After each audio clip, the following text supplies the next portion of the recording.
Calgary was plunged into chaos this Sunday afternoon as a massive hailstorm, characterized by large chunks of ice ranging in size from golf balls to tennis balls, swept across the city.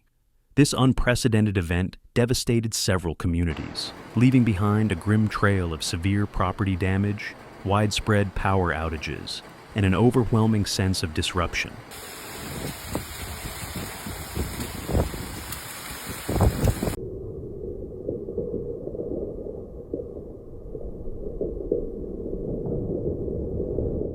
The storm struck with remarkable intensity, transforming ordinary streets into treacherous rivers of ice.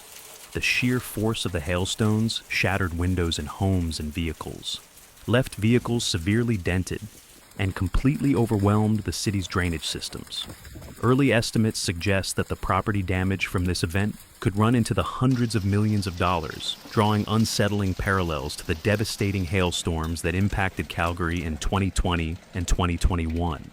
In fact, preliminary assessments indicate this could potentially rank as one of Calgary's most costly natural disasters in recent memory, potentially nearing or even exceeding the approximately $3.25 billion in insured losses from the August 2024 hailstorm, which was the second costliest disaster in Canadian history for insured losses. The ferocity and suddenness of the storm caught many residents off guard, despite earlier warnings from Environment and Climate Change Canada regarding the potential for severe thunderstorms.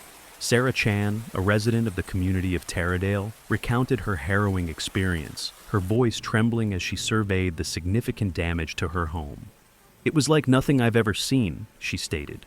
"The hail started small. Then within minutes it was like someone was throwing rocks at our house. Our skylight just imploded and water started pouring in. Every single car on our street looks like it's been through a demolition derby."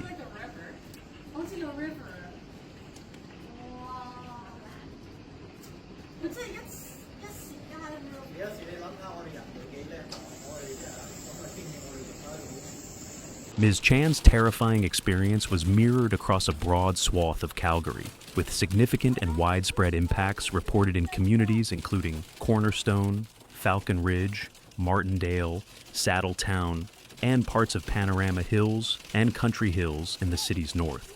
The devastation extended southward to areas around Chestermere and even reached parts of Okotoks, showcasing the storm's extensive reach. Emergency services were immediately inundated with calls as the hailstorm raged across the city. Calgary 911 reported an unprecedented surge in calls related to a multitude of emergencies, including fallen trees, structural damage to homes, flooded basements, and numerous traffic incidents. Calgary Fire Department crews were dispatched to countless locations to attend to critical situations such as gas leaks, dangerous downed power lines, and motorists who had become stranded in rapidly accumulating water. Our poor street.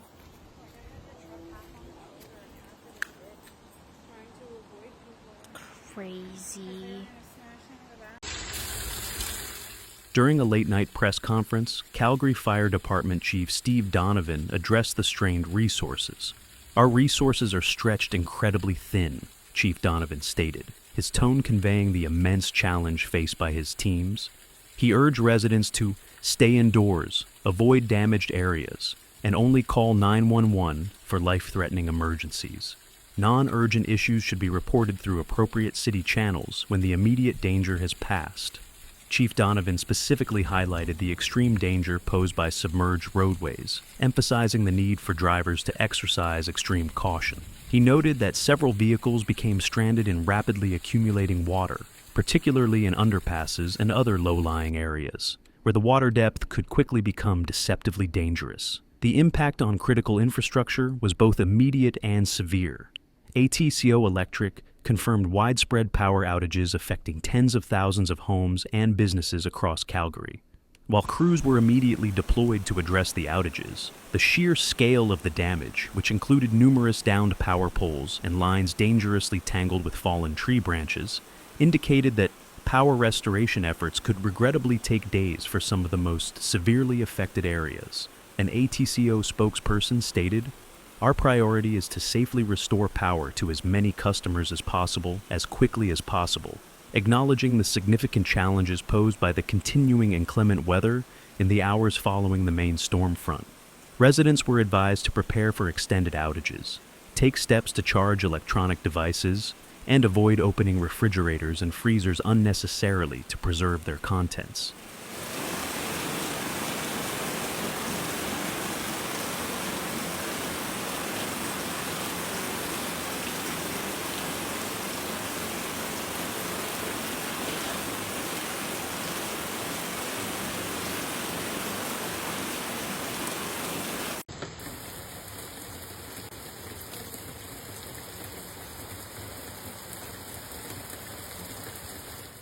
Vehicles across the city bore the direct and brutal brunt of the storm's fury. Car dealerships and auto body shops are now bracing themselves for an unprecedented surge in insurance claims and necessary repairs.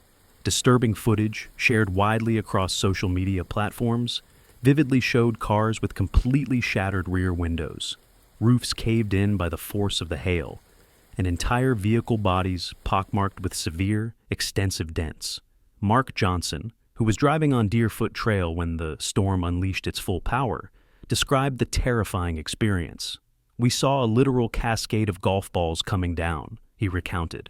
"I pulled over under an overpass, but even there, cars around me were just getting hammered. It sounded like an artillery barrage. My car is totaled, absolutely totaled." Insurance adjusters are preparing for an overwhelming volume of claims, a situation eerily reminiscent of the 2020 hailstorm event, which resulted in over $1.2 billion in insured damages, marking it as Alberta's costliest natural disaster at that time. This latest event, given its highly localized intensity and the exceptionally large size of the hailstones, could potentially approach or even tragically exceed those staggering figures, making it one of the most expensive weather events in Canadian history.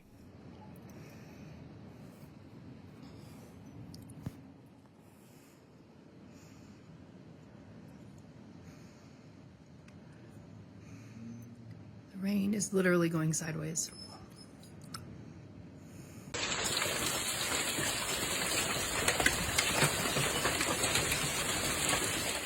Beyond the urban landscape, the agricultural sector, particularly farms situated on Calgary's periphery and within the surrounding rural municipalities, also suffered devastating and significant losses. Farmers reported vast fields of canola, wheat, and barley that were mere days or weeks away from harvest, being completely shredded and rendered useless by the relentless hailstones. "It's a complete write-off for us this season," lamented farmer David Thompson, whose land east of Chestermere lay directly in the storm's destructive path. "Everything is gone. It's heartbreaking after all the hard work." This extensive agricultural damage will undoubtedly have ripple effects, potentially impacting local food supply chains and increasing the financial burden on essential crop insurance programs. The City of Calgary officials were swift in activating their emergency protocols in response to the widespread devastation. Mayor Jody Gondek issued a powerful statement, urging unity and resilience from the city's residents. "Our city services are working tirelessly to assess the damage and respond to emergencies," Mayor Gondek stated. "We ask for patience and cooperation from our residents as we navigate the aftermath of this severe weather event. We will provide updates as more information becomes available and will work diligently to support affected communities in their recovery." The city's Emergency Operations Center was immediately fully activated, acting as the central hub for coordinating efforts between various city departments, including roads, wastewater management, and parks, as well as crucial external partners such as utilities companies and emergency responders. Oh, I don't know. It's out there somewhere. Holy fuck. Oh, fuck me. That's lovely.